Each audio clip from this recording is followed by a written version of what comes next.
Hi again then folks, and we are back once again, of course, to the next parts of the GT40 build. I've had these backed up for a little while, but finally got around to doing them. This time we are returning to the world of wheels once again. And if we turn to the back of part 68, we do need to retrieve this piece from one of the previous ones. I think it may have been the last one. And then we've got these two new pieces. So once again, pretty familiar stuff. I've actually skipped ahead a little bit to the next part and I've already got the tyre boiling, but obviously we'll see that as we go. So retrieve the wheel. Yep, we've got that one. Align the holes in the wheel with this one, of course. So that is this one.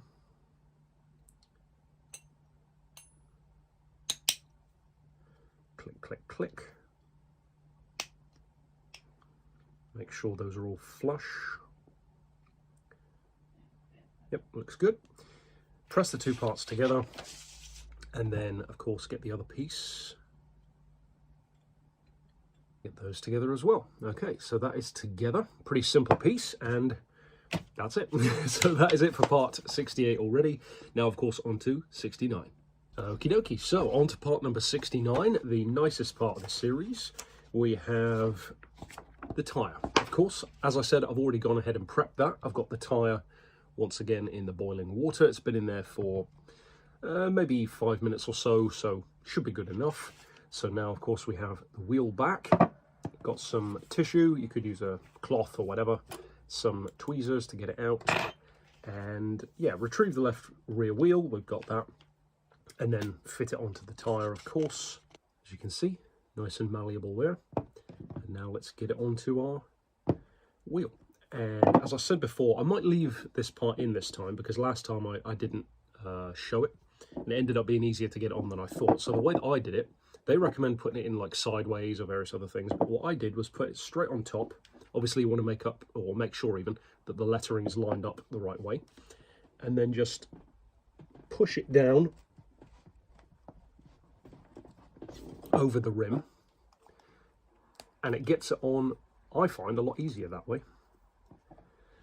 And you can alternate sides or whichever, and it at least then gets it in a more uniform way over the bead in a much easier way, I find, than just trying to do it, you know, completely by hand when you haven't got any leverage.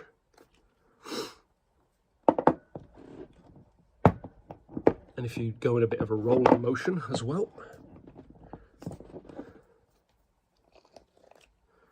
and then just get it over that last little bit of the bead.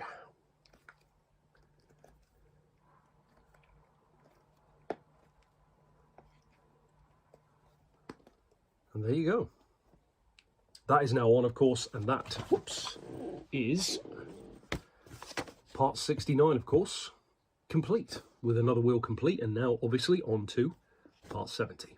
And so for part number 70, we have the beginning of, well, the beginning and conclusion in a certain sense of the brake. So the brake disc, of course, you still want to have the wheel from last time. So if we turn to the back, we've got the parts, move the wheel to one side for a second. We've got some screws as well, as always. Okay, so insert 3 pins on the disc brake 1 to disc brake 2. So we want, of course, these 2 pieces, and then align those up like so. That one is in. Then step 70, number 2, if we put that to one side, we want these 2 pieces of the drive shaft. And obviously that'll be going on there like that.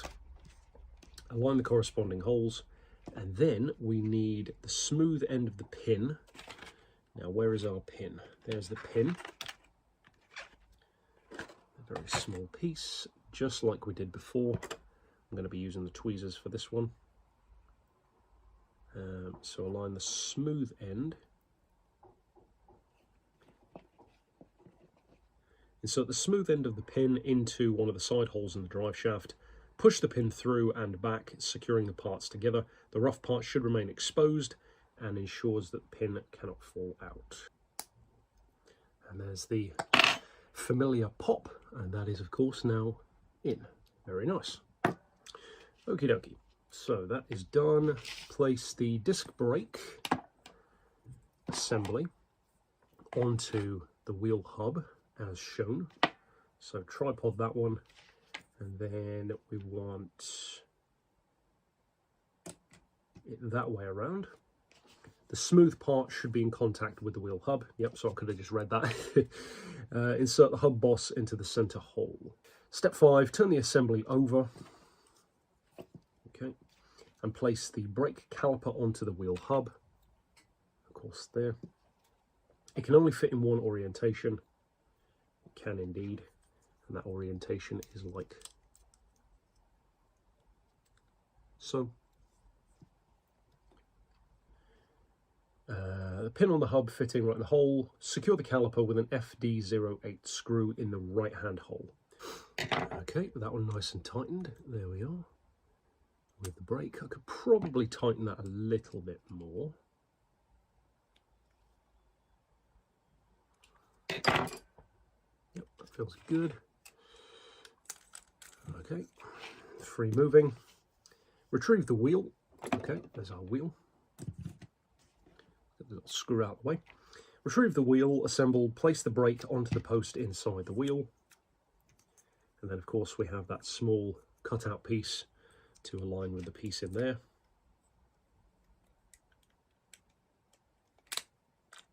There we go. A notch in the disc brake aligns with the post. Yep, we know that, of course. Then insert the drive shaft.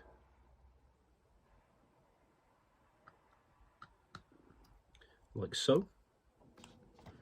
Into the center hole. Turn the wheel over and secure the hub with an FD02. So that is tightened in. We have rotation. There we go. And then turn the wheel over, retrieve the wing nut, which we have here, of course this piece, and press fit over the screw. Bingo. And that is stage complete. And with that, that is of course step 70 complete. And now on to 71. Okay then, so for part 71, you will need to retrieve the transmission from a previous piece, of course. We've got our new piece here and screws. So we have our transmission subframe. Step 1, retrieve the transmission, of course. Position the transmission subframe into its position over the top panel of the transmission case. The 2 pins on the inside of the subframe fit into the corresponding holes in the transmission case as shown. To mount the transmission case inside the subframe, turn the case on its side and then pass the ends over the case and then rotate it around. Okay. And now that is sitting on there quite nicely. It looks like some kind of transformer. So that is on there. Okie dokie. Now flip it around. Once the pieces are assembled, secure the subframe into the transmission or onto the transmission with an FP01. And with that tightened up, that is now nicely on there, can support the weight.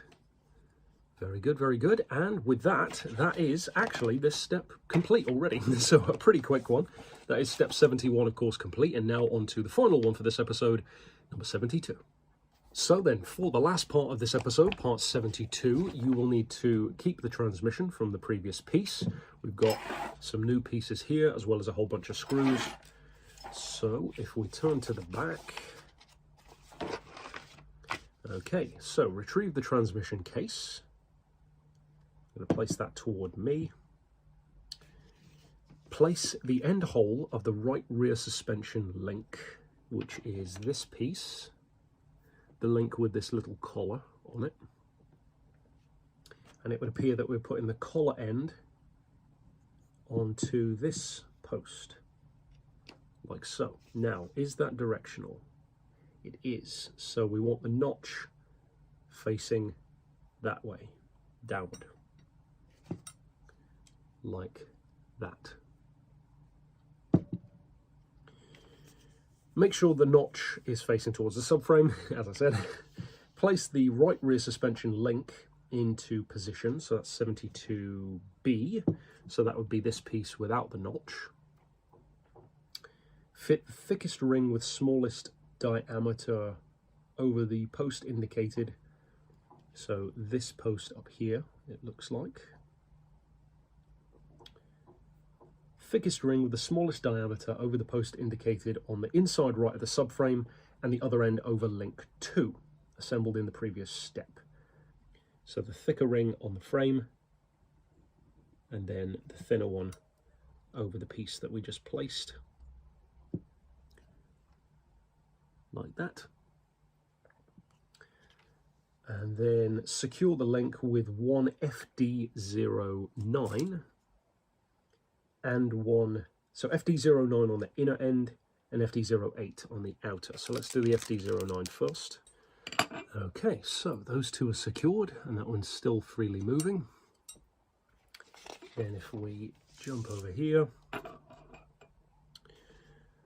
place the upper ring on right rear wishbone. So the 72A piece here, onto the post at the bottom of the subframe. So we've got the subframe up in this direction and secure with an FD02. So that is secured on there. Still a little bit of play, of course. Insert the cylindrical end of the hub linkage, which I believe is this little piece here, into the free hole on the end of link 2. So I believe this hole here. Push all the way until it engages with the notch. If you look at it from that direction, like that. Okay.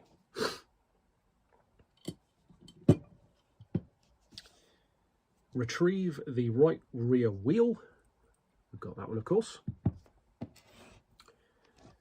Insert the linkage, couple to link 2 into the hole in the short end of the wheel hub. So if we put the wheel here on its side, secure the linkage with an FP07. Okay, so that is secured in there. Now, secure the linkage into the hub. Yep, we've done that. And apparently that is now stage complete. It seems a bit odd to have that as a stage complete because the wishbone still isn't attached here at the bottom. So that's a bit strange. Seems like they could have quite easily had that in this part as well. Be interesting to see why they haven't done that. Because you can clearly see where it's going to be matching up there. So all they'd have had to do is include the screw or pin, presumably. But we'll see why later on. And that is that for this piece. Coming along nicely, and of course that is it for not only step 72 but also for this episode. So I'll see you back next month with the next one, and for now, thanks for watching.